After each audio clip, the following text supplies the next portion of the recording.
ভারত বিশ্বকাপ আর সীমাবদ্ধ নেই ক্রিকেটের মাঠে, বরং এটা এখন রাষ্ট্রীয় ইস্যু।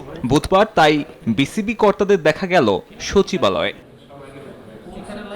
মঙ্গলবার রাতে আসা আইসিসির জবাবে সন্তুষ্ট নয় বিসিবি। বৃহত্তর প্রেক্ষাপটে নিরাপত্তা ইস্যু আরও বিস্তারিতভাবে ব্যাখ্যা করে বৃহস্পতিবারের মধ্যে আরও একবার পাঠানো হবে চিঠি। পরিস্থিতি বুঝে ক্রিকেট নীতি নির্ধারকরা বদলে দিবে ভেন্যু, প্রত্যাশা সংশ্লিষ্টদের। জাতির অবমাননার বিনিময়ে আমাদের ক্রিকেটার এবং আমাদের দর্শক, আমাদের সাংবাদিক, তাদের নিরাপত্তার বিনিময়ে, দেশের মর্যাদার বিনিময়ে আমরা বিশ্বকাপ ক্রিকেট খেলতে চাই না। বৃহস্পতিবারের মধ্যে আরও এক দফায় চিঠি পাঠানো হবে আইসিসিতে। ক্রিকেট নীতি নির্ধারকরা নিরাপত্তার ইস্যুটা মাথায় রেখে ভেন্যু বদলে দিবে, এমনটাই প্রত্যাশা সংশ্লিষ্টদের। আইসিসি থেকে যে চিঠিটা পেয়েছি, সেই চিঠিতে পড়ে আমাদের কাছে মনে হয়েছে ভারতে যে প্রচণ্ড একটা নিরাপত্তা ইস্যু তৈরি হয়েছে বাংলাদেশি ক্রিকেটারদের জন্য, সেটা তারা রিয়ালাইজ করতে সক্ষম হয় নাই।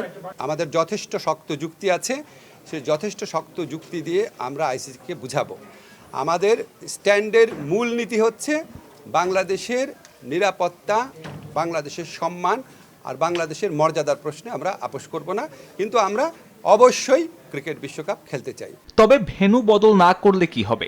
2026 টি-20 বিশ্বকাপে টাইগারদের ভবিষ্যৎই বা কি? বিসিবি নিজেদের সিদ্ধান্তে অনড়। দরকার হলে বিসর্জন দেয়া হবে বিশ্বকাপ। তবুও কোনো প্রকার সমঝোতায় রাজি নয় দেশের ক্রিকেট নিয়ন্ত্রকরা। বিসিবি সেটাও কনসিডার করবে, যখন চ্যাম্পিয়ন্স ট্রফি হয়েছিল তখন ইন্ডিয়া পাকিস্তানে যায়নি, এবং পাকিস্তানও কিন্তু গত কয়েকটা বিশ্বকাপ খেলতে ইন্ডিয়াতে আসেনি। সো আমরাও আশা করছি যে আমরা একটা সঠিক অ্যান্সার পাবো। ভারতে না যাওয়ার বিনিময়ে যদি বিশ্বকাপ কনসিডার করতে হয়, কম্প্রোমাইজ করতে হয়, সিচুয়েশন আমাদেরকে বলেছে।